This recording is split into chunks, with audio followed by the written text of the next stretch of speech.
carabinieri scoprono a Castagnoli di Paese un asilo privato totalmente abusivo. Al momento del blitz c'erano 18 bimbi, denunciata all'associazione culturale di Altivole, l'immobile sotto sequestro. Maltempo, il sì, le esonde in alcune aree di Casale e Casiera, la quarta volta in pochi mesi. Residenti, tracimazioni mai così frequenti, i sindaci chiedono un tavolo istituzionale urgente. Ieri sera anche forti raffiche di vento da Mogliano, crollano 2 pini marittimi, uno colpisce una casa, paura e disagi, ma il peggio nella Marca sembra essere passato, dice il presidente della provincia, Marcon. Domani alle 15 nella chiesa parrocchiale di Tarso il funerale unico per Giancarlo Gaio e la moglie Cesira, la comunità ancora scossa per la doppia tragedia. Paura a Cassugana, improvviso malore per Giancarlo Iannicelli che perde i sensi battendo la testa su una cassapanca e finendo con il volto a terra, fratturandosi il naso, corsa al pronto soccorso per il consigliere comunale. Meno 4.000 sanitari in Veneto, meno 550 infermieri nell'ULSS 2 in Veneto e nella Marca, i numeri di stipendi tra i più bassi in Italia, attacca la CGIL. Nuovo avvistamento di un lupo nella Marca, stavolta è accaduto a Falzè di Piave, dove un uomo di notte si è trovato di fronte all'animale nel giardino di casa. Gentilini, non invitato alla festa provinciale della Lega, si sfoga con una lettera. Io dimenticato da Coina a Conte le scuse dei vertici del Carroccio, un equivoco. A un anno dalla Peregrinatio Corporis di Pio X, la Fondazione Giuseppe Sarto candida la casa natale del Pontefice ai luoghi del cuore del FAI 2025, appello al voto per i cittadini. Telespettatori di Antenna 3, buonasera e ben ritrovati. Il telegiornale di Treviso, dunque in primo piano c'è la cronaca.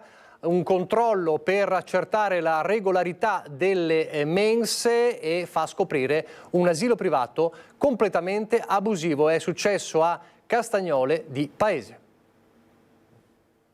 Quando i carabinieri del NAS di Treviso hanno bussato alla porta dell'asilo privato a Castagnole di Paese, all'interno c'erano 18 bambini tra i 2 e i 6 anni ed il personale.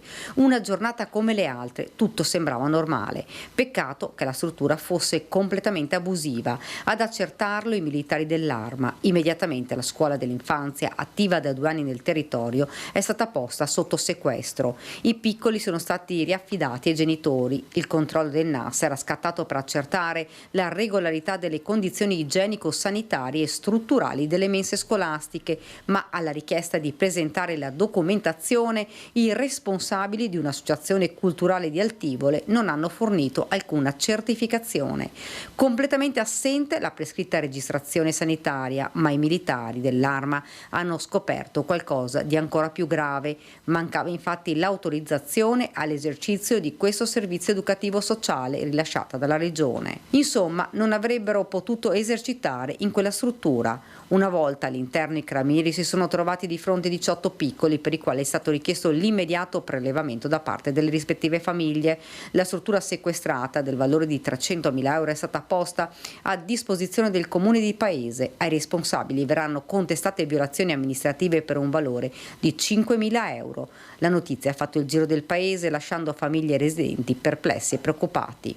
Una brutta notizia, davvero una brutta notizia, l'ho saputa anch'io poco tempo fa, anche perché sono coinvolti 18 bambini minori, quindi al di là dell'attività illecita in una casa c'è anche l'organizzazione poi di queste 18 famiglie che si sono affidati a questa associazione. Comunque va detto che questo è un esercizio privato, voi come comune non ne sapevate nulla? Assolutamente, noi abbiamo il nostro nido comunale e come tutte le strutture, anche quelle private, ci si accredita direttamente in regione.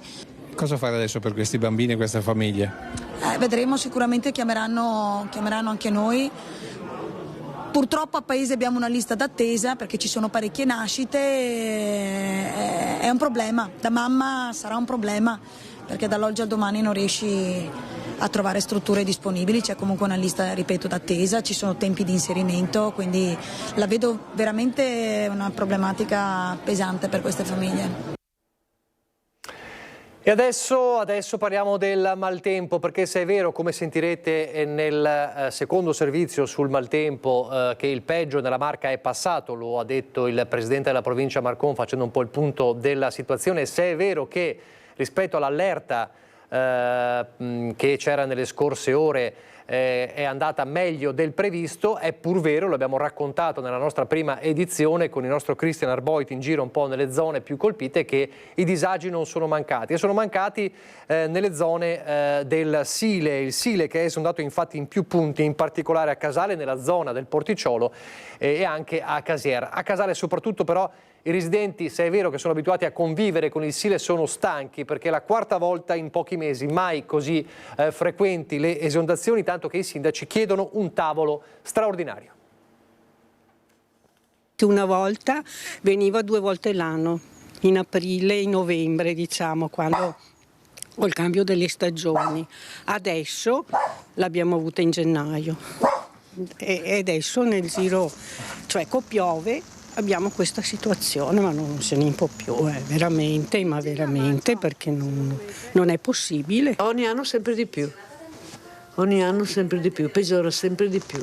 Ancora un'esondazione, ancora acqua a lambire e poi avvolgere le case per la quarta volta in pochi mesi. È un Sile da record, quello che è tracimato in diversi punti dopo oltre 2 giorni di piogge continue. La fotografia più emblematica arriva dal Porticciolo di Casale sul Sile, dove la signora Franca Pavan, residente da una vita a ridosso del fiume, medita di cambiare aria. Noi abbiamo intenzione di andare via e di andare con i miei figli, perché la situazione, cioè io mi sto invecchiando, insomma, io vado ancora a lavorare, non posso andare in pensione per ora, però quando andrò in pensione penso di pensare di prendere una casa più piccola e su, alto, primo piano. In casa la famiglia Pavan ha tenuto per anni la contabilità delle esondazioni, non solo. Questa è del 2013, a maggio però, adesso siamo a ottobre e non ce l'aspettavamo, di solito è marzo, novembre. Insomma, cambia il clima e cambia anche il Sile.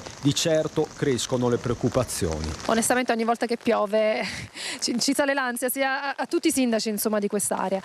E ci è stato detto che però, vista la natura del fiume, che è un fiume di sorgiva, fare delle casse di espansione qui non risolverebbe il problema. Un idrometro più vicino e non solo quello di Santa Cristina aiuterebbe noi a saper prima un po' le cose, quindi per questo batto su questo discorso dell'idrometro a Casier. Voi chiedete l'attivazione di un tavolo Sile, possiamo chiamarlo così?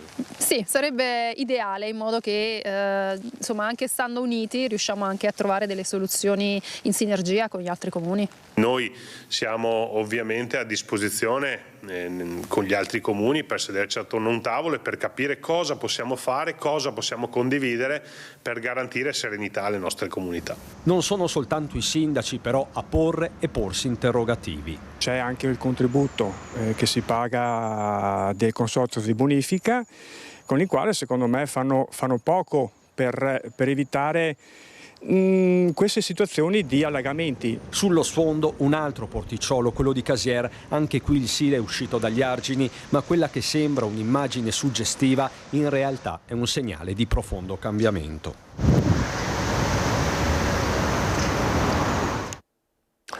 E poi ci sono anche i danni del vento. Nella serata di ieri alcuni alberi sono crollati al suolo, in particolare a Mogliano Veneto. In un caso un pino marittimo di un giardino privato è finito nel cortile dell'abitazione di fronte. Solo per un caso fortuito, nessuna persona è rimasta coinvolta.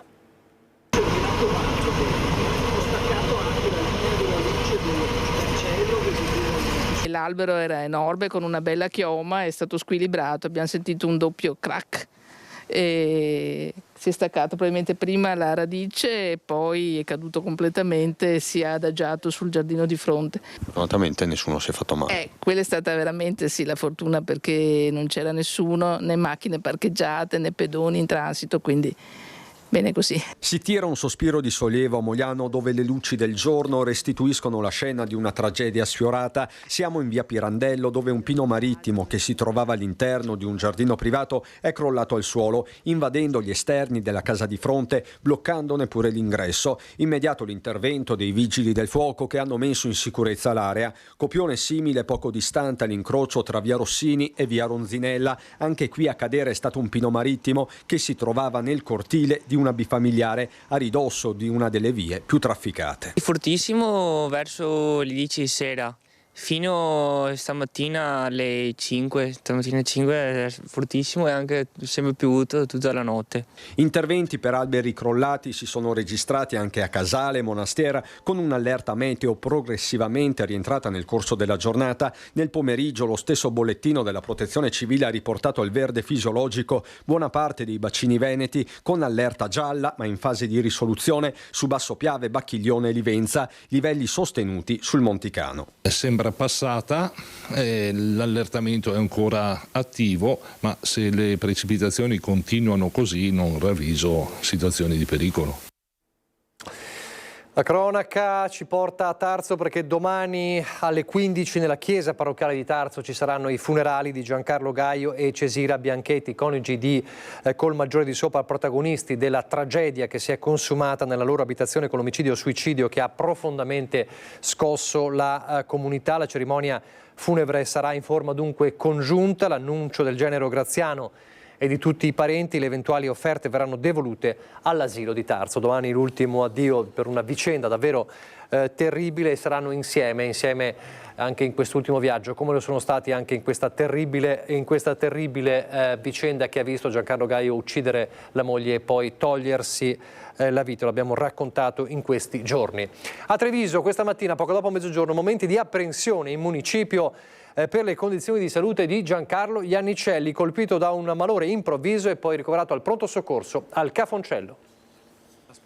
Malore improvviso per Giancarlo Iannicelli, generale dell'aeronautica in pensione, ex presidente del Consiglio Comunale di Treviso, ma soprattutto volto storico della meteorologia di Antena 3. Oggi, poco dopo mezzogiorno, si trovava nella sede municipale di Casugana, quando improvvisamente si è accasciato a terra, battendo il capo prima su una cassapanca e poi sul pavimento.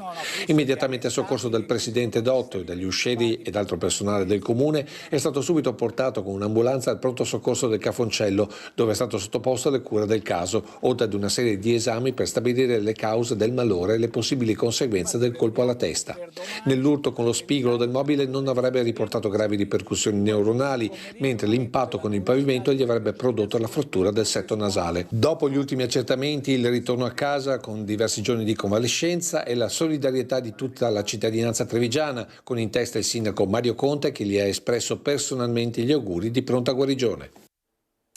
Un in bocca al lupo dunque al generale Iannicelli. Adesso restiamo però a parlare in tema di ospedale. Insomma, il generale Iannicelli è stato ricoverato a pronto soccorso, fortunatamente poi le dimissioni, ma restiamo in zona ospedale per parlare della sanità del Veneto, sempre più precaria, almeno attacca così la CGIL, la funzione pubblica della CGIL, che denuncia numeri e stipendi tra i più bassi in Italia per infermieri e operatori sociosanitari. Sentiamo. Noi stimiamo sui 4-5.000 operatori, insomma, sostanzialmente questi sono i numeri. La sanità del Veneto non si ferma, ma sta facendo sempre più fatica a fronte di una mancanza di almeno 4.000 operatori sanitari in corsia. A farne le spese sono i pazienti e gli stessi operatori. Il fenomeno è quello delle dimissioni di massa. Significa che noi abbiamo 2.000 infermieri meno dell'Emilia Romagna che ai nostri stessi abitanti, significa che le politiche di investimento sul personale di questa regione non ci sono mai state. Diversi primati del Veneto. La regione denuncia la funzione pubblica della CGIL con le retribuzioni più basse d'Italia. Ormai determinano un livello di stanchezza e di criticità davvero insopportabile. Anche qui a Treviso, dai blocchi operatori al pronto soccorso, alla medicina, alle geriatrie, il leitmotiv è questo. Loro così non riescono più a lavorare. Nella Marca di infermieri ne mancano 150. Oltre il danno poi c'è la beffa, se è vero che i 51 milioni destinati dalla quinta commissione al comparto tra medici, sanitari e OS come incentivo fanno parte del fondo che la stessa commissione aveva destinato alle nuove assunzioni. Sotto accusa anche l'organizzazione dei blocchi operatori e la gestione degli ordini. La carenza di farmaci io l'ho provata sulla mia pelle. A maggio ho subito un intervento d'urgenza e mentre mi operavano in realtà non capivano dove fosse il betadine, che è banale ma non è così banale. Un viaggio in Veneto iniziato ieri a Padova, proseguito questa mattina a Montebelluna e poi a Treviso. E proprio la tappa trevigiana dell'iniziativa della CGIL dal titolo "Sanitari, curiamoci di noi" ha ricevuto una diffida da parte dell'azienda sanitaria. Ci intimavano di evitare l'interruzione di pubblico servizio. Siamo rimasti particolarmente sbigottiti e prendiamo atto che queste sono le relazioni sindacali che l'ULSS vuole tenere lavorare con noi e quindi ci adegueremo. Deludente il rinnovo dei contratti, che ha accordato un aumento del 5,78% a fronte di un'inflazione arrivata fino al 16%.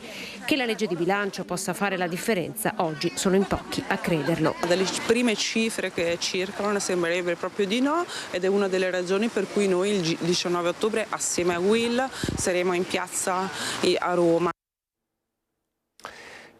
Cambiamo argomento, che la cattura, lo ricorderete, dalla lupa del Piave a Cimadolmo non avesse fermato gli incontri con l'animale selvatico nella Marca, lo avevamo già visto sia a Vidor che a Tarzo. C'è stato un nuovo avvistamento di un lupo nella Marca, è caduto a Falzei di Piave, Sernaglia della Battaglia, dove un uomo di notte si è trovato di fronte l'animale nel giardino di casa. Dopo la cattura della lupa del Piave, protagonista quest'estate di numerose scorribande nei comuni lungo l'asta del Grande Fiume, ritornano gli avvistamenti. L'ultimo alle 3 della scorsa notte, quando un lupo è sbucato all'improvviso nel giardino della canonica di Falzè di Piave, dove abita Nereo Meneghi. Rientravo dal turno di lavoro e me lo sono trovato davanti, ci siamo guardati e poi l'animale si è allontanato, racconta. Per fortuna le mie cagnoline erano in casa, subito sono entrato ed ho avvisato i carabinieri. Un avvistamento che non stupisce gli ispettori della polizia provinciale. La biologia del lupo prevede che gli animali più giovani si spostino sul territorio andando a cercare nuove zone, nuove possibilità di formare dei branchi, e quindi è un fenomeno completamente naturale che richiede il nostro intervento solamente qualora gli animali si dimostrino confidenti e tendano ad avvicinarsi troppo all'essere umano. Il lupo in natura non è confidente, dicono gli esperti, lo diventa a causa di un uomo confidente, mai quindi cercare di avvicinarlo o attirarlo offrendogli del cibo, come è accaduto nel caso della lupa zoppa di quest'estate. La grande sfida che ci aspetta è una sfida di conoscenza e di formazione anche della popolazione per evitare che si inneschino fenomeni di questo tipo. Sfida sempre più complessa alla luce della notevole crescita della fauna selvatica negli ultimi tempi. L'abbandono della montagna da parte dell'uomo ha favorito la ricolonizzazione da parte di numerose specie che non eravamo più abituati a vedere, e a seguito di questa crescita sono ritornati anche i grandi carnivori con i quali adesso dobbiamo imparare a confrontarci. Intanto oggi, nella giornata mondiale degli animali, il CRAS di Treviso, il Centro Recupero Animali Selvatici, ha fatto il punto sull'attività del 2024. Oltre 1.600 animali feriti o in difficoltà recuperati e poi reintrodotti in natura. 1.634 animali selvatici recuperati nei primi 9 mesi del 2024 dalla Polizia Provinciale di Treviso e dagli operatori del CRAS. Nella giornata mondiale degli animali, il bilancio dell'attività di recupero di animali di 87 specie diverse, cuccioli o adulti feriti o in difficoltà, che sono stati curati e reinseriti in natura. I recuperi più frequenti sono ricci, merli, tortore, rondoni e poi civette, lepri e caprioli, ma non mancano anche esemplari rari, un falco pescatore o un barbagianni. È un'occasione per ribadire anche che cosa si fa, quali sono i comportamenti da mettere in atto nel momento in cui si ritrovano degli animali selvatici, e cioè su tutti chiamare il centro di recupero, che è aperto H24 7 giorni su 7, e avere magari anche le prime istruzioni su come comportarsi in virtù del problema che presenta l'animale in quel momento. Poche e semplici le raccomandazioni ai cittadini che trovano un animale selvatico in difficoltà. La prima è quella di chiamare il CRAS quanto più presto possibile per aumentare le possibilità di sopravvivenza dell'animale. La seconda raccomandazione è quella di avere il minore impatto possibile nell'animale, ovvero di prenderlo e di metterlo in sicurezza. Normalmente si tratta di animali di dimensioni abbastanza piccole, quindi basta metterli banalmente in uno scatolone di cartone, che così loro non vedono niente dall'esterno e non si feriscono. Ovviamente facendo alcuni fori per l'aerazione, ma lasciando l'animale al buio e in silenzio l'animale si tranquillizza. E poi appunto quella di non improvvisarsi medici o infermieri o quant'altro, perché abbiamo visto di tutto, abbiamo visto situazioni situazioni veramente compromesse da fasciature fatte male che magari torcono l'ala oppure la comprimono mandandocela in necrosi, piccoli alimentati con il latte sbagliato che poi ci vanno in diarrea e muoiono. Ripeto, chiamate e attenetevi assolutamente alle indicazioni che vi vengono fornite dal personale del CRAS. Il centro è solo per animali selvatici. E si parla di animali selvatici a sangue caldo, quindi sono esclusi gli animali domestici e sono esclusi tutti i rettili che non rientrano nella nostra competenza. La politica, restiamo a Treviso perché una lettera è arrivata ai consiglieri e ai vertici del Carroccio trevigiano, firmata Giancarlo Gentilini. In queste ore se ne parla, si parla delle esternazioni dello sceriffo amareggiato. La sintesi sarebbe: io sono stato dimenticato in quanto non presente, non invitato, escluso dalla Lega alla festa della Lega provinciale che c'è stata da 3 giorni a Prato Fiera. Oggi sono arrivate le scuse del Carroccio, i vertici del Carroccio spiegano è stato un equivoco e poi il segretario provinciale anche rilancia. Sentite. Sono il primo a scusarmi con Giancarlo Gentilini, che tra l'altro avevo visto proprio pochi giorni prima per invitarlo al mio matrimonio, e quindi chiediamo tutti quanti scusa a Giancarlo Gentilini. La Lega Trevigiana chiede ufficialmente scusa allo sceriffo di Treviso e lo fa dopo che Gentilini ha fatto notare alla sua maniera che nessuno l'ha invitato alla festa del Prato della Fiera dello scorso fine settimana. Forse ennesimo segnale dell'allontanamento da quel partito che lui ha contribuito in maniera importante a far crescere nei consensi da quel 1994, quando contro ogni pronostico si impose su Aldo Tognana, espressione dei partiti che si stavano dissolvendo dopo il ciclone Tangentopoli.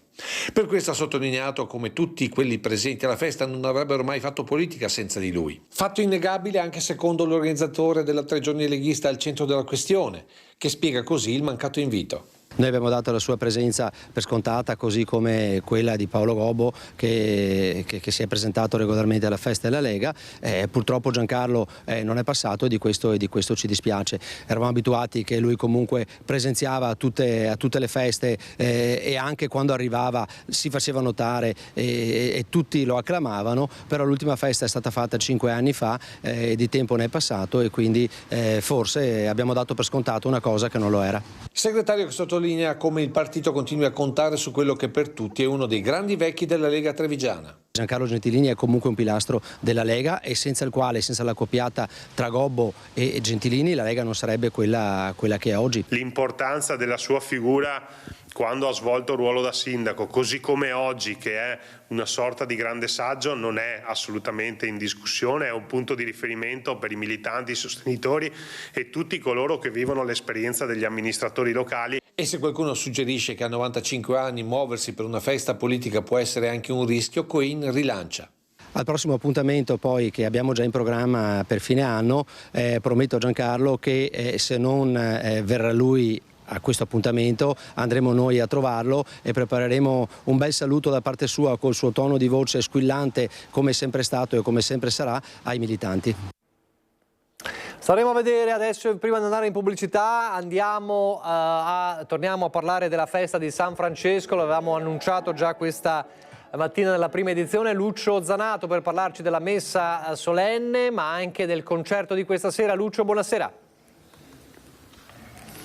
Buonasera Nicola, buonasera ai telespettatori di Antenna 3. Approfittiamo un attimo di pausa della prova dell'orchestra Pavan che sta provando questa sera per il concerto, per parlare con Padre Svanera di questa giornata dedicata a San Francesco. Intanto c'è stata la celebrazione oggi pomeriggio, magari facciamo partire le immagini con il voto, diciamo così, dell'olio da parte del secondo comune della lista che hanno partecipato. L'anno scorso c'era il comune di Treviso, quest'anno invece il comune di Carbonera. Però nella celebrazione voi avete puntato molto a parlare di pace.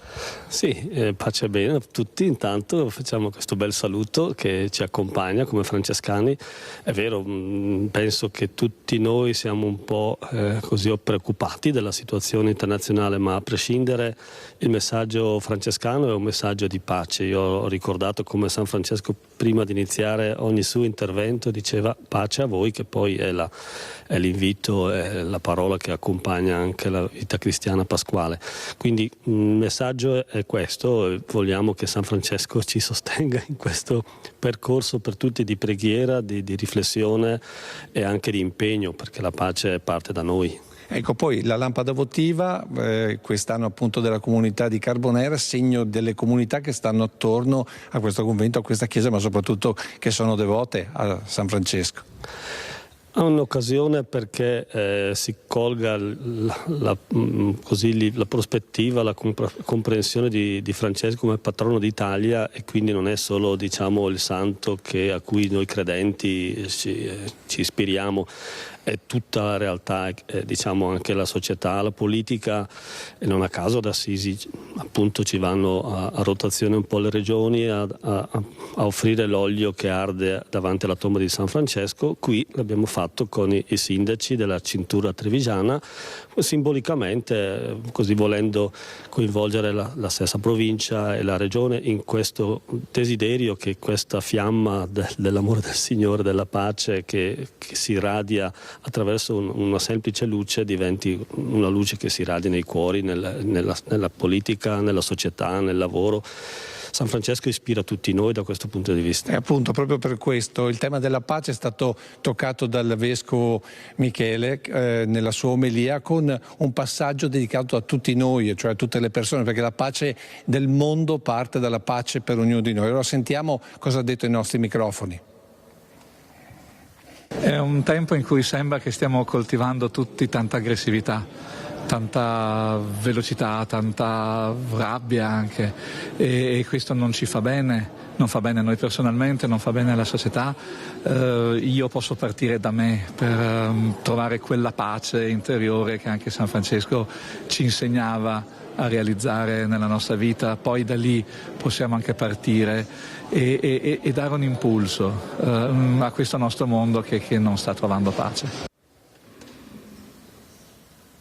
Appunto, un impulso. Allora, gli impulsi che quest'anno avete deciso di dare per la pace, ma soprattutto per le comunità, nel nome di San Francesco, sono anche impulsi di tutti i giorni. Ad esempio, domani avete organizzato un trekking che partirà dalla chiesa di Carbonera per arrivare qui a San Francesco, però ci sono delle pause di preghiera, ci sono momenti di riflessione, quindi sì, una passeggiata lungo il Sile, ma una passeggiata anche dentro l'anima.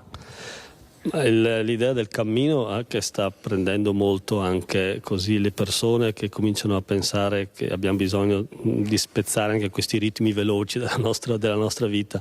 Il cammino è un'occasione per poter gustare la realtà che ci circonda e vivere attraverso questa realtà, che è la realtà della nostra città piuttosto che della natura, in una dimensione proprio anche di meditazione, di riflessione. Quindi non è una dimensione, diciamo, di processione, ma è una possibilità di interiorizzare quello che è la nostra vita, che spesso è in realtà proprio coinvolta in dinamiche frenetiche, lavorative, occupazionali, che non ci permettono quel silenzio, la possibilità di rientrare in noi stessi, che era molto cara a Francesco, che si ritirava spesso negli eremi e che aveva bisogno di ritrovare anche il senso della propria vita attraverso momenti di silenzio e di distacco dalla realtà. Quindi camminare certamente crea anche fraternità, perché si spera che ci sia anche... Ecco, l'appuntamento cos'è? 9:30 domani mattina? 9:30 domani mattina, c'è ancora possibilità di venire, non c'è esatto, cioè, tutti sono ben accetti, giusto? Quindi 9:30 davanti alla chiesa di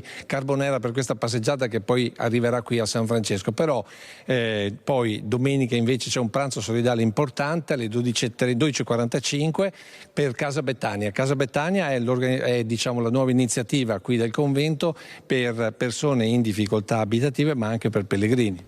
Sì, lo stesso concerto di stasera e le realtà che stiamo proponendo, anche la piccola offerta che chiederemo a chi viene al cammino domani mattina è per questa iniziativa di una ristrutturazione di un ambiente del convento per raccogliere pellegrini, persone in difficoltà, e credo che tutti sappiamo quali sono le difficoltà oggi anche dell'ambiente abitativo, e obiettivamente noi constatiamo le persone che suonano al convento per una notte, per una settimana, perché si ritrovano in emergenza, e quindi vogliamo creare questo spazio, un piccolo appartamento concretamente che sta proprio dietro qui all'abside. Sì, sta proprio dietro l'abside, un luogo abbandonato che quindi diciamo valorizziamo con questo scopo, chiamiamolo appunto Casa Betania, per ricordare questo incontro di amicizia di Gesù con Maria, Marta e Lazzaro, quindi un luogo di incontro tra noi frati e la povera gente o le persone che avranno bisogno. Senta però, padre Svanera, adesso noi però dobbiamo anche svelare il concerto di questa sera, quindi ci avviciniamo all'orchestra. Questa sera, pensa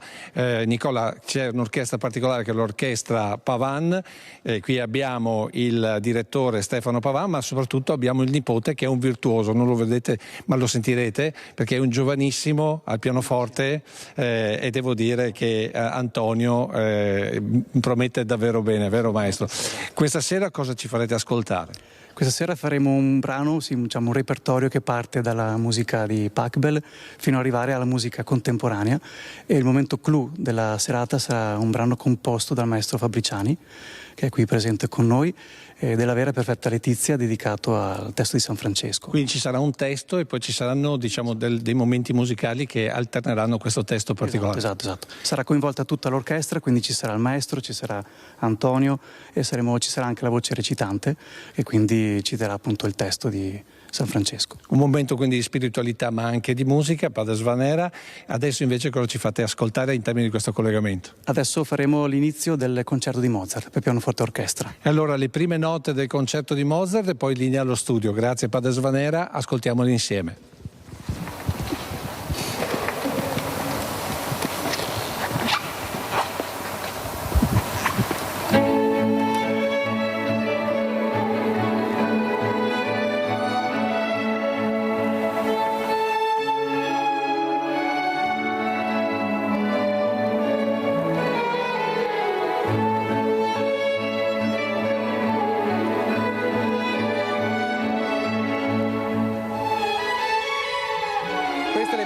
Allora che ci fa sentire il nostro Lucio Zanato, allora domani vi racconteremo anche di questo concerto. Adesso andiamo velocemente in pubblicità.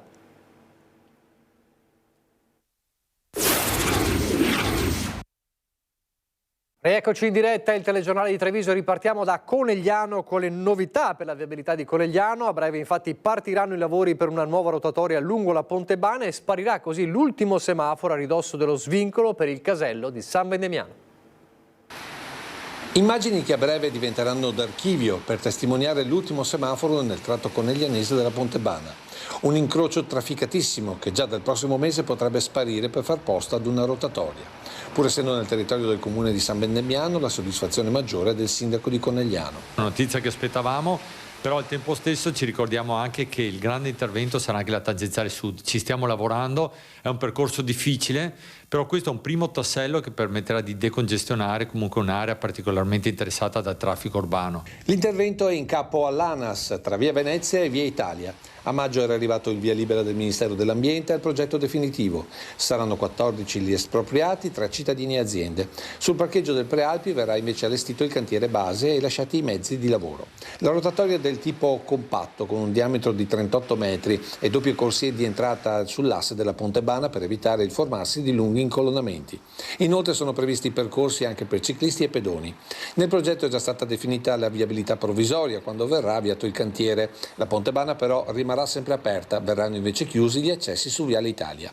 Entro fine mese di ottobre potranno essere presentate eventuali osservazioni al progetto. I lavori avranno una durata prevista di circa 290 giorni. Conegliano ha un traffico che soprattutto in certe ore è difficile da gestire, anche perché è crocevia di interessi particolari, per cui c'è tanto commercio, tanta gente che si sposta, e avere questo rotatorio, soprattutto questa che ci mancava, permetterà di snellire il traffico negli orari di punta. Da Conegliano a Riese, a un anno infatti dalla Peregrinatio Corporis di Pio X che raccontammo proprio lo scorso anno, la Fondazione Giuseppe Sarto candida la casa natale di Pio X tra i luoghi del cuore del FAI, la campagna nazionale per i luoghi italiani da non dimenticare. La Fondazione Sarto sostiene quindi la candidatura della casa natale di Giuseppe Sarto, dell'annesso museo e di Casa Maggiò, un complesso architettonico che custodisce la memoria di un periodo storico importante e di un uomo che ha saputo incarnare valori di fede e apertura al mondo. Il raggiungimento del podio nella classifica dei luoghi del cuore FAI consente di accedere a dei fondi per proteggere, tutelare e promuovere il luogo. L'invito dunque della Fondazione ai cittadini è quello di votare. 2 sono le modalità: online oppure tramite i moduli reperibili presso la casa natale, il municipio e le chiese parrocchiali di Riese, Spineda, Poggiana e Vallà di Riese, appunto. Prima di passare a Belluno, un appuntamento di domani, del weekend, 2 giorni ricca di eventi e dibattito, ma anche di eventi artistici con figure illustri. Parliamo della Festa delle Industrie, domani e domenica a Vittorio Veneto, appuntamento che vedete in questa locandina, teniamola così ci si può avere un'idea. È un passo per portare a risalto i temi che meritano, i temi del lavoro e dello sviluppo economico, quindi una 2 giorni ricca di eventi, domani e domenica a Vittorio Veneto con la prima edizione della Festa delle Industrie. L'appuntamento iniziale domani alle 9:30 con l'inaugurazione della mostra Storia delle Industrie del Vittoriese, quindi questi sono gli appuntamenti e domani dalle 9:30 si apre questa 2 giorni della Festa delle Industrie, prima edizione a Vittorio Veneto. Adesso invece andiamo nel bellunese. Abbiamo parlato di maltempo nella prima parte del nostro telegiornale nella Marca, pioggia, freddo e neve in abbondanza sopra i 1800 metri di quota. È il brusco contraccolpo della perturbazione che sta interessando anche la provincia di Belluno, dove fino ad ora fortunatamente non si sono avute notizie di dissesti idrogeologici. Problemi alla circolazione in montagna ci sono invece stati, e come la neve ha raggiunto e in qualche caso superato i 40 cm di altezza sui passi dolomitici, dove la situazione delle strade è comunque buona grazie al lavoro del personale di Veneto Strade. Si ricorda che vige l'obbligo per tutti i veicoli di circolare o con pneumatici invernali, ovvero di viaggiare con le catene a bordo o altri mezzi anti-sdrucciolevoli e idonei ad essere prontamente utilizzati, e che ciclomotori e motocicli potranno circolare solo in assenza di neve e ghiaccio e di fenomeni nevosi in atto. Quindi sono consigli importanti, anzi indicazioni importanti che spesso non vengono seguiti, causando diversi problemi. Il giorno della grande manifestazione per dire no alla diga del Vanoi è arrivato. Domani dalle 14:30 in piazza Lamon si annuncia la presenza di migliaia di persone fra cittadini e rappresentanti delle istituzioni di Belluno e Trento, oltre che della politica locale e regionale. Oggi a Belluno il governatore Luca Zaia, sollecitato proprio da Antenna 3, si è espresso sul temuto invaso. Sentite. Diga del Vanoi, anche il ministro Salvini si appella ai tecnici, ma perché la politica non ha il coraggio di esprimersi definitivamente su questa faccenda? Perché il tema è un tema tecnico, si è voluta una separazione per certi versi anche correttissima del ruolo della politica rispetto a quello tecnico. Allora, se c'è una domanda non deve essere vagliata dai politici, perché si dice che la discrezionalità del politico rischia di penalizzare un cittadino a beneficio di un altro. L'unica cosa che può fare la politica qual è? Di dire: noi pretendiamo che ci siano valutate fino in fondo le certezze e le sicurezze totali. Il Vanoi, per quel che riguarda la politica, cioè noi, e lo diciamo ai nostri tecnici, non deve essere autorizzato se non c'è la certezza matematica, e a me sembra che certezze matematiche non ce ne siano. Così i territori restano come fra coloro che sono sospesi in attesa che i tecnici indichino, senza tema di smentita, che la diga del Vanoi, laddove lo studio commissionato dal Consorzio Brent l'ha localizzata, non può essere realizzata per insormontabili problemi di rischio idrogeologico. Il presidente della Regione Luca Zaia frena, al pari del ministro alle infrastrutture Salvini, che sull'invaso del Vanoi mercoledì scorso al question time alla Camera ha detto che nessun progetto è ancora stato presentato al Ministero dei Trasporti e che la richiesta di finanziamento non risulta tra quelle presentate al Piano Nazionale di Sicurezza Idrica previsto dal PNRR di competenza del ministro. Intanto domani in piazza Lamon a partire dalle 14:30 si darà avvio alla manifestazione evento per ribadire il dissenso alla diga del Vanoi. Le manifestazioni sono il sale della democrazia, lo dice uno che ne subisce anche tante di manifestazioni. Dopodiché, ripeto, a me sembra che non ci siano tutte queste certezze, fermo restando che attenderemo questa fase di audizione, perché anche la Regione viene audita, vengono auditi i tecnici, i nostri tecnici già hanno scritto dicendo guardate, sì è un progetto che ne prendiamo atto, però c'è una fragilità del territorio che deve essere valutata fino in fondo ed è esattamente quello che devono dire i tecnici. Le Terre Alte in lutto per la morte di Marinella Piazza, anima del movimento autonomista BARD, di cui fu socia fondatrice. Tra poco meno di un mese avrebbe compiuto 67 anni, ma una malattia crudele se l'è portata via ieri sera. E a Valle di Cadore, così come in tutta la provincia, la notizia ha suscitato sgomento e commozione.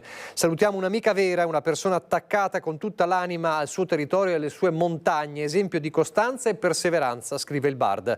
Robusta ed energica, fiera ed idealista, la ricorda la sindaca di Pieve di Cadore, Cindy Manusci, che parla di Marinella Piazza come una cittadina capace di coltivare gli interessi della comunità prima ancora del suo orticello. La comunità bellunese si è stretta attorno ai familiari Stefano, Lucia e Mirta, sapendo che nulla potrà lenire il dolore di questa perdita. I funerali domani alle 15 nella chiesa di San Martino a Valle di Cadore. 8 associazioni culturali bellunesi, oltre a 2 personalità di chiara fama a livello internazionale, sono scese in campo per esprimere solidarietà a Massimo Ferigutti, ex presidente della Fondazione Teatri.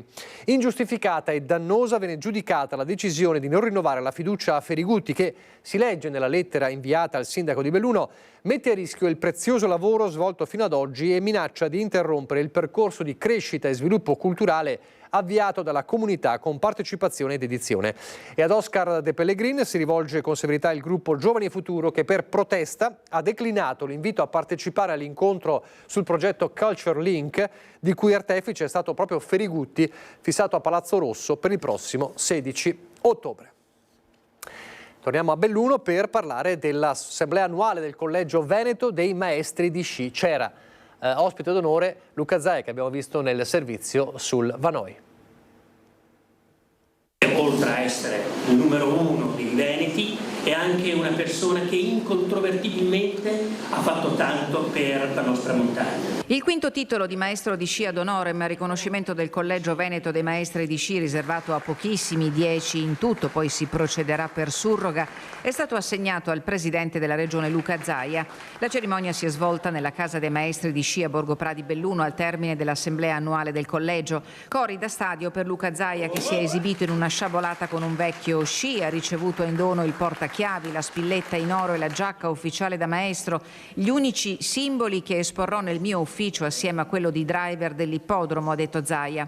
Fra il pubblico Maurizio Sommariva, per oltre 30 anni istruttore nazionale, maestro di sci del presidente Zaia. È uno sciatore forte, fisicamente molto forte, e mi raccontava che ha un passato di cavallerizzo, quindi probabilmente anche quello ha favorito la sua preparazione. Giustamente un po' timoroso, molto volenteroso e promette. Un collegio veneto, il primo istituito in Italia, sempre in crescita, 1400 maestri attivi in regione, che sta vivendo un momento magico per le prossime Olimpiadi invernali. Un evento dove Cortina, capitale del mondo dello sci, diventerà in quei giorni veramente l'assoluto sciistico, e noi maestri dobbiamo avere una parte in tutto ciò. E un primo risultato è già stato ottenuto. La sede del Collegio dei Maestri di Sci del Veneto a Belluno sarà la Casa Reale d'Inghilterra durante il periodo olimpico, grazie all'intesa raggiunta al consolato inglese fra il presidente Borgo e il suo omologo del Regno Unito.